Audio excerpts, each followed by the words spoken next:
Hi, and welcome to Living in El Paso, Texas. My name is John Peña, and on this episode, we're going to talk about this last week in February 2021 and the power grid and the cold temperatures.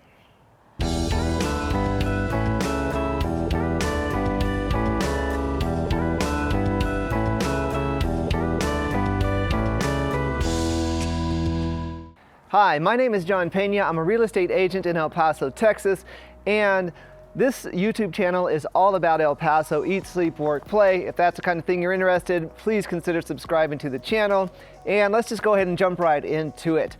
So this week, as you probably know, you definitely know if you've been living in Texas and even outside of Texas, if you've been watching the news, you've seen that on the weekend, we had a pretty severe temperature drop. A big cold front came down on top of us, and in a nutshell, it pretty much wreaked havoc on the majority of Texas. So there are plenty of folks, unfortunately, Austin, Houston, Dallas area, who have been out of power, millions of people actually, who have been out of power for days now.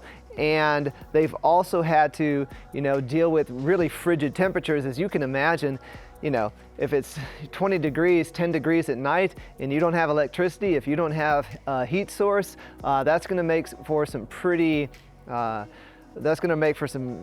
serious suffering and a lot of misery for folks. So our hearts and prayers go out to all of those folks who are affected by that, and I hope that things start looking up for them sooner than later. But for this particular episode, in relation to El Paso, it's provided actually a really unique opportunity for me to speak to those people who might be interested in relocating here, or who are thinking potentially about a move here, or just want to know what's happening in El Paso. It was a unique opportunity for me to learn a little bit more about our power grid and where our energy comes from, and I think it's going to be a pretty fitting episode. So it's funny, sometimes I feel guilty about these episodes not being that entertaining, but hopefully to the right people, information is valuable, and that's really what I'm trying to do here for you. So Texas is the biggest energy producing state in the United States. This means that Texas produces more energy on its own than any other state. So in West Texas in particular, we are sitting on pretty serious oil reserves. So we have oil. Texas is known for drilling for oil, right? Natural gas. We have wind, solar. El Paso, we generate a lot of solar, being the Sun City. So as far as states go, Texas, which is a huge state, does, however, produce a lot of energy. According to Wikipedia, our favorite research source, the United States power grid is made up of 2 major grids and then 3 minor grid systems. And so the Western Interconnection is what they call them. The Western Interconnection is a wide area synchronous grid and one of the 2 major alternating current, or AC, power grids in the continental U.S. power transmission grid. So the other major power grid essentially is the Eastern Interconnection. So you can see here on the map in the west, we've got the Western Interconnection, which is an entire large system of electricity grids for AC power, for those science nerds out there. And then the eastern side of the country, it has its own system of grids. It includes a number of states, right, that are all sort of interconnected. So those are the 2 primary power grids in the United States. Now, there are 3 minor interconnections, or 3 minor power grids that play a role here in producing power for the country. Quebec has its own power grid, that some of that goes into the United States. Alaska has a power grid interconnection system, and Texas has its own interconnection or power grid. Texas has its own power grid, but not all parts of the state use it, and this is where it gets interesting. El Paso is not actually part of the Texas power grid. There are parts of the Upper Panhandle in Texas that aren't part of it, and there are a couple of parts in East Texas that are not part of that Texas interconnection or Texas power grid. So about 90% of Texas does use power and is dependent on power from the Texas power grid. This includes all those towns, unfortunately, those big towns that are suffering, like we mentioned, Austin, Dallas, Houston, right? But 90% of Texas uses that power grid, and then there's about 10%, including El Paso, that does not. Okay, so what's the main reason that the grid failed? The main reason that the grid failed is, by the way, all of this information, most of it is coming from an article that the Texas Tribune did, so want a full disclosure there. But the Texas grid failed because of failures across Texas's natural gas operations and supply chains due to the extreme temperatures. Now, not only because of the natural gas, there's pictures and stories of frozen natural gas wells, and natural gas is largely what Texans rely on for their power and their heat generation, especially in the winter. But it included all power sources. There were failures across all power sources, including wind. There's images and stories of frozen wind turbines. And so I've seen a little bit of stuff back and forth in the media trying to blame this energy source or this energy source. According to the Texas Tribune, it was essentially failures across all of our power systems. Okay, so that's what happened, okay? So most people then kind of want to know, okay, well, why did that happen? Why wasn't the Texas power grid capable of handling low temperatures? Why was it at risk of doing exactly what everybody feared? Maybe not too many people expected it to happen, but it did fail. So essentially, who's to blame here? What's the problems on a different level? I found a couple of reasons. Again, Texas Tribune, number one, that there are limited regulations on the companies in the Texas power grid that generate power, okay? So there's not a lot of, since Texas is its own power grid, it doesn't have to listen to what the federal government says it needs to do, right? Number two, a history of isolating Texas from federal oversight, exactly what I just said. Since Texas has its own system, they're kind of able to tell the federal government, hey, we got it, leave us alone. Number three, Texas did not require equipment upgrades to withstand extreme winter temperatures. So somebody, either elected officials or heads of companies, somebody did not require upgrades to the equipment so that it could handle extreme temperatures like we saw this week. The fourth reason why this may have happened, Texas decided to operate mostly isolated from the other grids in the United States, which means, if we would have been able to maybe share power with another grid, then maybe that could have offset some of the strain on the system.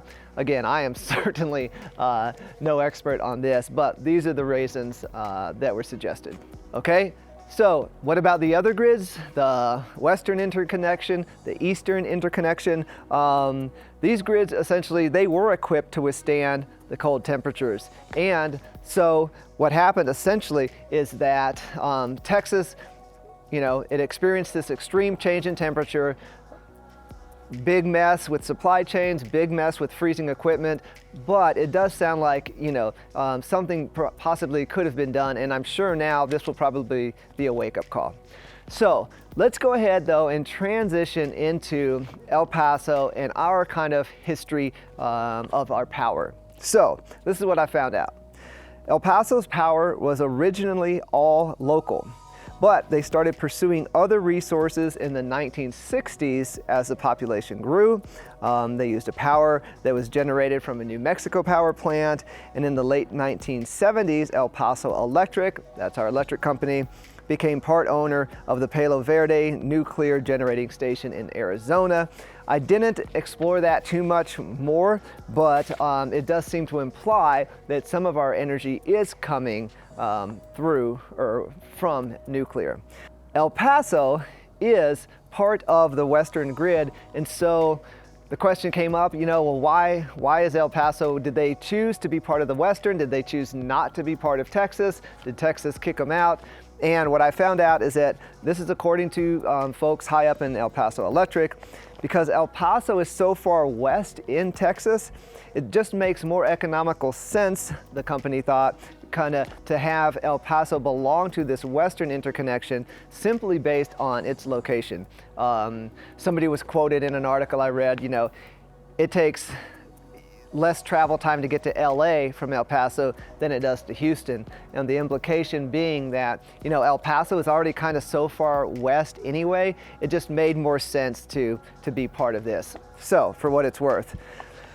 Now, I don't want to imply that El Paso is perfect, okay? So, did a little more research. In 2011, I guess there was a very hard freeze. I was not here at that point. And I guess that hard freeze left the city without power and water. So, El Paso officials made several critical decisions after that storm to prevent a similar situation from happening in the future. Now, if you are really a living in El Paso, Texas, know-it-all, then you know that El Paso had a similar situation with the big flood a while back, where it was a realization like, hey, we need to upgrade our infrastructure and prepare so that we don't have this catastrophic failure, which is exactly what they did. I've shown you in previous videos the reservoir holding ponds for water, all the canals that if we get tons of rain, the water will be transported to where it needs to go. We're able to take off tons of houses from the flood registry. So, another example of El Paso as a city being proactive, right? So, at that point, the equipment was not capable of withstanding low temperatures as low as -10 degrees, okay? But what they did is they've now upgraded the equipment to be capable of withstanding down to -10 degrees. They've done better insulation, better weatherization, and I guess at that point, the power station that failed is on the east side. It's called the Montana Power Station, but turns out not only did they make improvements, but they decided to build another power plant, understanding that it was pretty difficult to try to retrofit a plant that was 50 to 60 years old, so they built another plant. So, again, all that stuff costs money, but these are the investments in infrastructure that you want. This is why El Paso, you know, we had very, very cold weather here, but we didn't have any blackouts, no blackouts. What we did have, according to El Paso Electric, 875 customers were impacted by a power outage of less than 5 minutes. Okay, the Panhandle sounds like they had some short rolling blackouts that were very minimal, but El Paso, 875 people that had power outages that lasted no more than 5 minutes, right? So, pretty interesting. I think it speaks well to our city, and I think it speaks well to common sense and maybe a bit of luck, right? So some common sense that city officials, the electric company have made pretty wise decisions, and they were at least able to, skirt any tragedy here, as unfortunately, other cities in Texas were not. So in El Paso, we did very, very well. We're very fortunate. I'm going to take you on a real quick tour of the damage that happened to me. It's very light and minimal. And other than that, thank you so much for tuning in. I've heard from a lot of you that were really interested in the real estate market update, which really gives me hope, because when new relocating buyers reach out to me and they've watched a video like that, you're already a step ahead of other buyers, because you're already more educated than some of the local buyers, quite honestly. So that I found really enjoyable. I'm so glad that people are seemingly finding some value in the channel. And with that, let me go ahead and show you the damage that we sustained.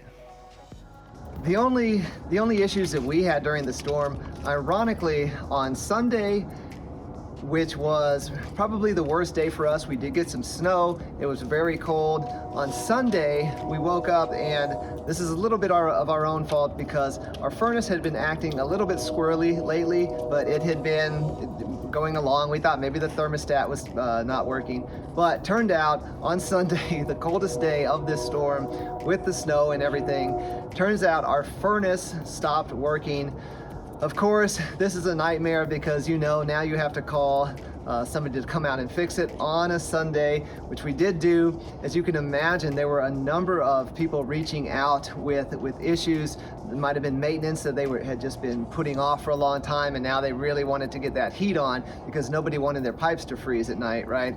So we called around, and believe it or not, we had a gentleman come out to our furnace, get our furnace working in less than an hour. His hourly rate was $135 an hour, which is exactly what we paid. So we paid in El Paso to have our heater fixed on a Sunday, on probably the coldest, most miserable day of the year, so far at least, for about $135. So we felt pretty good about that. And the other casualty that the winter has had on us here in El Paso, I'm afraid, is this poor cactus, which we brought all the way from Florida. And man, he was doing great for a while, but Florida cactus just may not be made for El Paso. So thank you so much. Bye-bye.